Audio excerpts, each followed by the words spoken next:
Hamburger, sushi, escalope à la crème, choucroute ou même Bekehof, en Alsace, tous les mets se livrent à domicile. Pizza en tête, elle représente 60% des commandes. Même si la clientèle livrée reste majoritairement masculine, le service n'est pas uniquement réservé aux célibataires endurcis. Aujourd'hui, tout le monde profite de ce nouveau mode de consommation, un reflet de la société où tout doit être disponible instantanément à moindre coût. D'autres y verront une sérieuse tendance à l'assistanat ou à la fainéantise. J'habite à Strasbourg une semaine sur deux, je sais pas du tout cuisiner et j'ai vraiment autre chose à faire que de cuisiner. J'arriverai pas à cette qualité de toute façon, même si je m'y mettais sérieusement.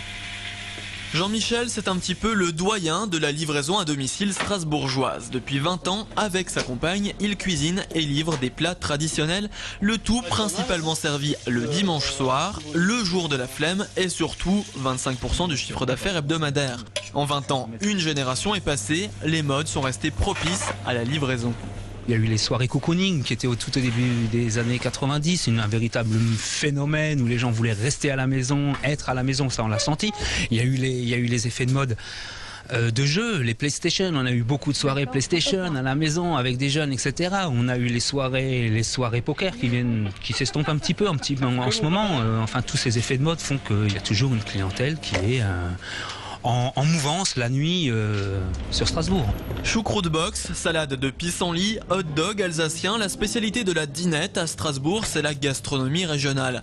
Pour le moment, les clients emportent leurs commandes, bientôt ils seront livrés. Malgré l'investissement, personnel supplémentaire, scooter, essence, ce service reste la plupart du temps rentable. Pour certains établissements, il représente la moitié du chiffre d'affaires et bien d'autres avantages financiers. Ça nous permet nous d'écouler nos stocks de toute façon parce qu'on a tous les produits qui sont maintenus au chaud, donc si jamais on les vend pas à un moment ou à un autre, on va les perdre. Ça nous permet de faire un meilleur turnover et après pour nous il n'y aura pas vraiment un surcoût à part qu'il y en aura un ou deux qui ira dehors dans le froid par contre pour faire les livraisons directement dans les canapés. Solution de facilité, pratique et économique, la livraison est pour autant peu propice à l'équilibre alimentaire. Quelle surprise, manger pizza et viande en sauce tous les soirs de la semaine, ce ne serait pas bon pour la santé. Il y a quand même beaucoup de graisse cachée dans ces aliments-là. Il y a beaucoup de sel et assez peu de légumes, tout simplement parce que ces produits sont assez peu chers. Donc ce sont des plats qui, malheureusement, en nutrition, on dit qu'ils ont une forte densité énergétique, c'est-à-dire que même s'ils occupent peu de volume dans l'assiette, ils apportent quand même beaucoup de calories. Les nutritionnistes recommandent de ne pas consommer ce type de plat plus de 2 fois par semaine et d'en varier la nature. Sinon, il vous reste à apprendre à cuisiner.